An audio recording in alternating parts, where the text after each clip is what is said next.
Thank you, Professor Shen.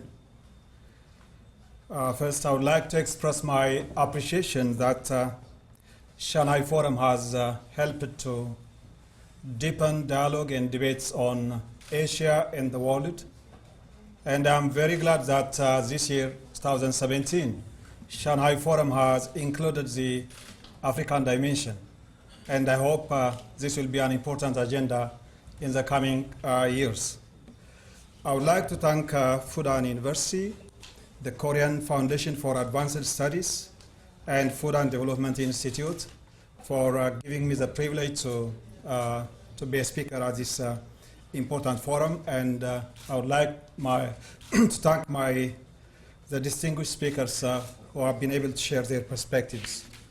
My focus will be on cooperation and economic ties between Asia and Africa, with the China and Africa at the center of it. As we may know, there are two perspectives on this important and critical subject.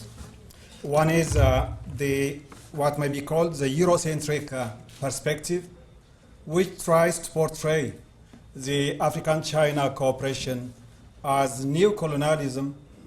And the second perspective is an African perspective or alternative perspective that views this cooperation that it can contribute to the economic transformation of Africa, as well as it can bring a win-win advantage to China and bring a much better world to everyone. So I will try to dwell on these issues. My focus will be on three important points. One would be on exploring the China-Africa cooperation as a broader framework. And I will try to hint the context and the dynamics and the content of this cooperation, and also the achievement and the constraints so far. On the second point, I would like to demonstrate how Ethiopia, as the pioneer of this China-Africa cooperation and a gateway to Africa, has been able to achieve economic transformation as well as to build productive cooperation between China and Africa. The last one would be a conclusive perspective that will focus on the pathways to the 21st century. And in order such cooperation to be sustainable and beneficial, it has to bring advantages to Africa, to China, as well as the broader world.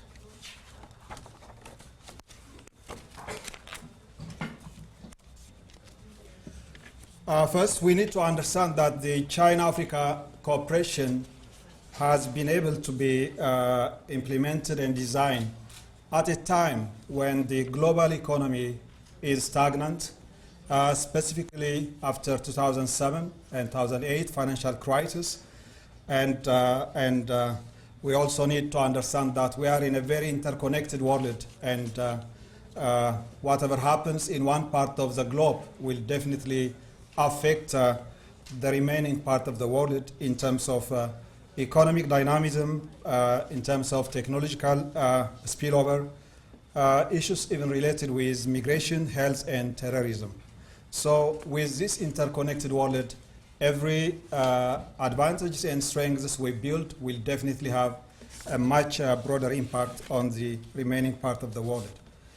We also need to understand that the globalization, which has brought great prosperity to many millions of people, and also that has brought from poverty hundreds of millions, and that has created a great wealth. We also need to understand that it has widened inequality, and it has also brought marginalization of some regions, and this has brought some frustration and disappointment, in particular the youth. So it's very important that we try to contain or remedy the side effects, the negative effects of globalization. The other context we need to understand is China has set exemplary advancement in terms of poverty reduction, bringing about 700 million out of poverty. And it has also shown us that a country can advance and catch up in few decades. And as we all know, the Forerunners, including the US, Japan, has taken them much longer years and decades, while China has been able to achieve quite successful catch-up in the last 4 decades. And we also recognize that China is a manufacturing powerhouse, contributing to 25% global manufacturing, which will have a significant impact on Africa as well. And it has become second largest global power and economy, and we believe it will have a significant impact in shaping the future. On Africa, although the standard view has been the pessimistic view, but Africa has made substantial progress in the last 2 decades. First, we have to recognize this is a continent with 1.2 billion and expected to be 2 billion by 2050. Currently, out of every 6 humanity, 1 is an African, and we cannot neglect this continent. It's also a continent with about 800 active workforce and with a growing middle income, and it has about 500 million consumer market. And increasingly in the last 2-3 decades, Africa has become much more stable and has reduced conflicts in comparison with the earlier time. And the last 15 years, Africa has been able to achieve about 5% GDP growth on average. And in comparison to the other continent except Asia, this has been considered as a moderate growth. Having said this, the China-African economic ties is based on 2 major pillars. One pillar is the Belt and Road Initiative, and this has been primarily officially public by President Xi in 2013. The Belt and Road Initiative that links Africa is the Maritime Silk Road, as we all know. But the more important pillar of the China-Africa cooperation is the establishment of FOCAC, or the Africa-China Cooperation Platform, which has now been conducted for the 6th time in Johannesburg in 2015. And during this period, there has been substantial growth and dynamics happening in Africa and in this cooperation as well. I would like to hint with some figures. The cooperation, in order to weigh the effectiveness of this cooperation, first we have to look at trade, we have to look at infrastructure development, and we have also to look at investment. In terms of trade, in 1980, China and Africa were only having trade relations amounting to $1 billion. And in year 2000, it increased to 10 billion. And in 2013, it has increased to 225 billion. It has been increasing and growing by 21% every year. And between year 2000, when FOCAC was established, and 2013, trade has increased by 20 times. This is a significant growth, and currently China is the largest trading partner of Africa. This is quite significant achievement, but we also see some major imbalances. For instance, Africa contributes 5% of trade with China, while it's 16% for Africa. So there is trade imbalance which we need to narrow down. Most of the products exported from Africa are primarily oil and mineral products which are not processed. And in the long term, this is not going to help the continent, and addressing this concern will be quite significant. The volume needs to be increased and also to be diversified and to be value added. But it has been quite significant, should be considered as significant progress. If we look at this volume, the additional dimension we may need is the second largest trading partner of Africa is India. And the volume of India-Africa trade is only 60 billion. So the difference between India and China is close to 120 billion. The second aspect we may look is infrastructure.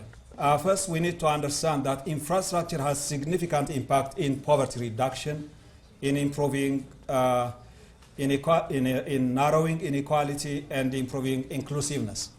We also need to understand that an economy to be competitive must be supported by infrastructure.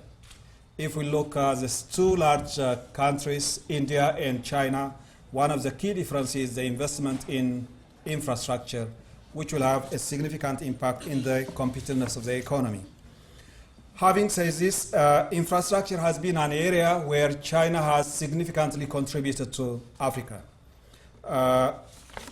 Currently, China is the largest financier of infrastructure in Africa, and it's also, its companies are the largest contractors. We need to understand that this increment in infrastructure will have a significant impact on the economy. On the third aspect, on investment, FDI outflow to Africa has increased in the last 2 decades, and currently it has been number 4 in year 2014, next to UK, US, and France in terms of investment stock. But it's expected, according to latest McKinsey study, that by 2020 it's going to be the largest FDI source. And here we also see that there is unevenness among among many African countries who engage with China. To briefly highlight, Ethiopia has been a pioneer in engaging with China, and the key aspects of this has been that Ethiopia has been showing the fastest economic growth in the continent, about 11% for the last 14 years without resource boom or without any growth in mineral or oil industry. And Ethiopia has also been engaging with China in qualitative way. And one key aspect of this cooperation is, for instance, the FDI flow to Ethiopia from China is primarily in manufacturing. 66% of China FDI in Ethiopia is in manufacturing, while on average in Africa it's about 25 to 30%. So that Ethiopia's basic approach to economic transformation has really helped to shape the cooperation between China and Africa, Ethiopia, in a way to sustain its economic growth.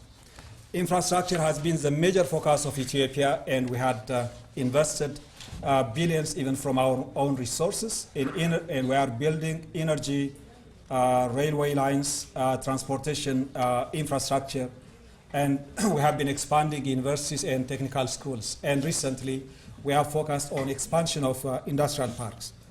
So the key lesson here is that an African country to benefit from the cooperation between China and respective country would be the country needs to have a solid economic transformation agenda, and here China can play a positive role.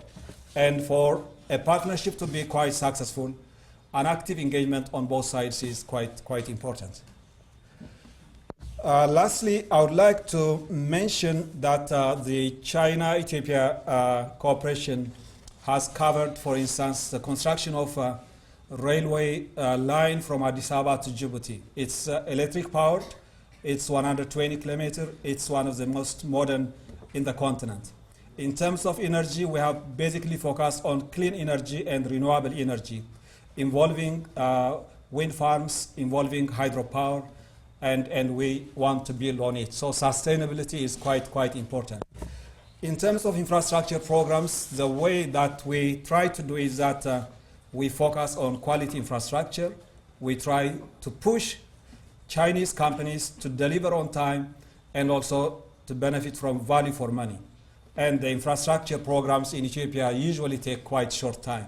We build parks in 9 months or 12 months. We complete lines in 3 to 4 years. And this has really helped us to benefit from the resources. Ethiopian Airlines is one of the leading airlines globally, and it has also played important role in building the connectivity between Ethiopia and, between China and Africa. It's an airline flying to many cities in China, and it has become a major bridge. And this has also helped Ethiopia to develop as aviation hub. And we believe this is an important bridge between both countries. Having said this, I would like to conclude on a few points. First, the China-Africa, in order to sustain the growth and to shape the future, first, every African country should focus on economic transformation. It has to diversify from a specific industry. We have seen that with the fall of commodity prices, many oil-producing African countries have suffered from lack of diversification. So having an economic transformation agenda is a condition for making these programs quite successful. The second aspect that we need to focus is that we shouldn't see China as a source of resources. Ethiopia mobilizes resources from Eurobond, from Credit Suisse, from many European banks, from World Bank. For us, the key point is African countries should also look at China in terms of policy learning. China is a nation that has been able to reduce poverty in hundreds of millions, and African countries can learn from this. China has also a unique policy approach, and Ethiopia has benefited by learning on this policy approach. Experimenting and piloting is one of the unique practices in China. Learning the truth from factors is one of the key approaches in China. In terms of industrial policy, also many African countries can learn. So we believe the policy learning is a key dimension that African countries should really consider.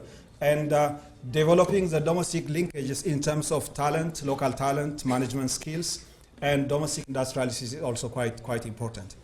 The second pillar should be, it must be based on values and principles. And the reason that we don't say this is a new colonialism is we have seen African countries being pressured by former colonial powers even until recently.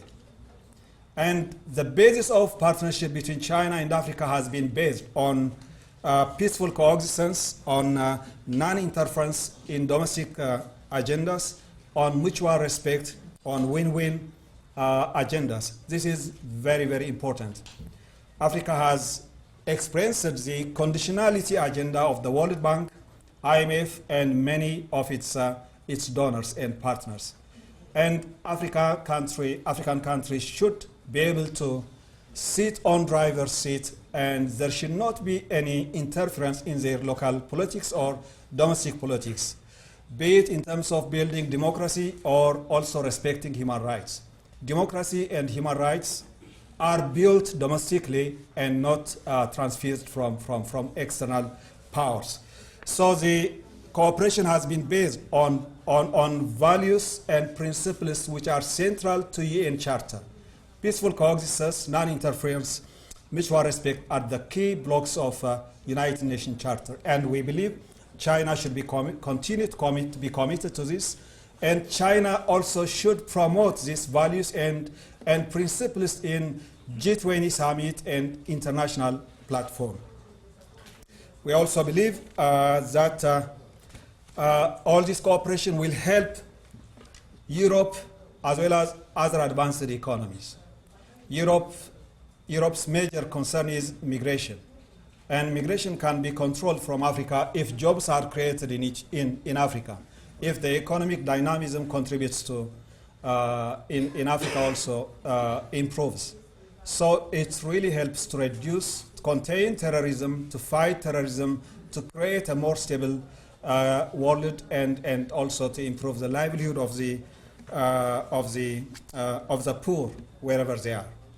So these are the key pillars that should be considered in sustaining the China-Africa cooperation, and also to bring this cooperation contribute also to global and world well-being. And here the key issue is In 21st century, Africans are determined to make that this century will help Africa to catch up, and we believe the next frontier will be Africa. Thank you very much.